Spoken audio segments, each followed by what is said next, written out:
Hello to all my story lovers. Welcome back in Storytime channel. Today's story name is The Curse God. This is story written by Sudha Murty. Now let's go to the story. There once was a Hello to all my story lovers. Welcome back in Storytime channel. I am Pallavi reading interesting stories for you.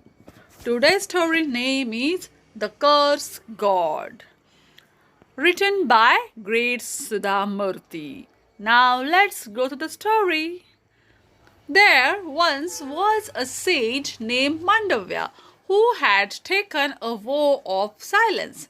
He lived deep in a forest so he could pursue his spiritual goals in peace.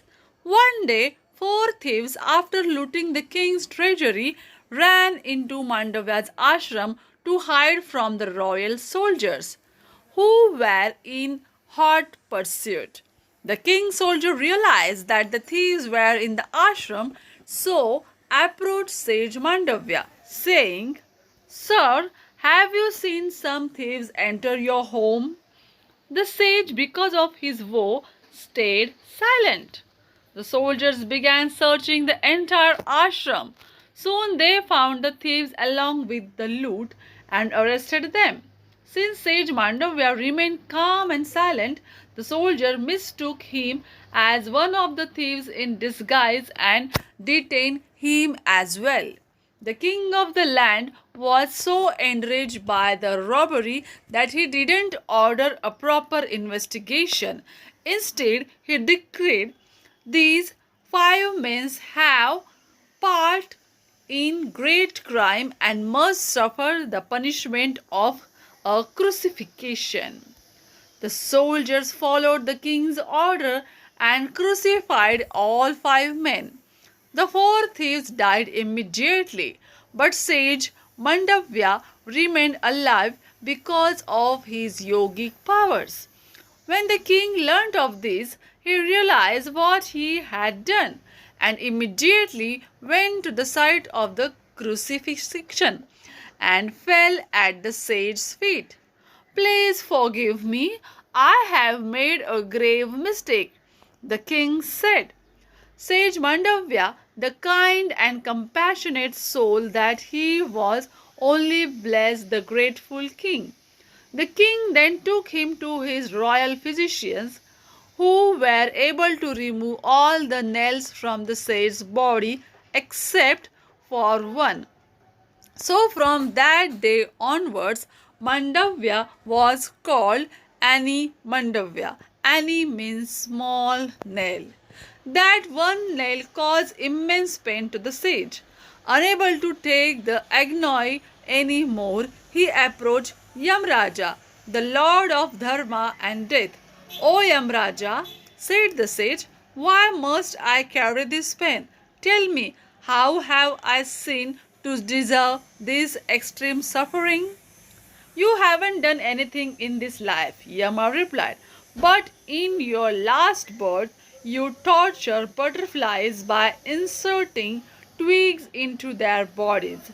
It is that sin that has caught up with you in this life. I can't recall my past life. Can you tell me at what age I committed this horrible act?" "You did it when you were a little child," came the response. This upset sage Mandavya greatly. "Yamraja, when a child makes a mistake before the age of 12, it is a pardonable offense because it is made without malice or any evil intention. You are the Lord of Dharma. You are supposed to ensure that the sinner is punished according to his sin. Your punishment is much greater than the mistake I have made. Therefore, I curse you to be born as a human being. Despite your great knowledge of Dharma, you will be completely ineffective in the circumstances you will find yourself in. Yamaraja knew that he had no choice.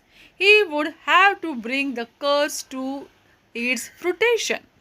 Thus he was born as Vidura, the son of Vyas. Vidura was famous for his intelligence, articulation, and the knowledge of Dharma. He was the one who would later advise his brother King Dhritarashtra and his son Duryodhana about the path of righteousness.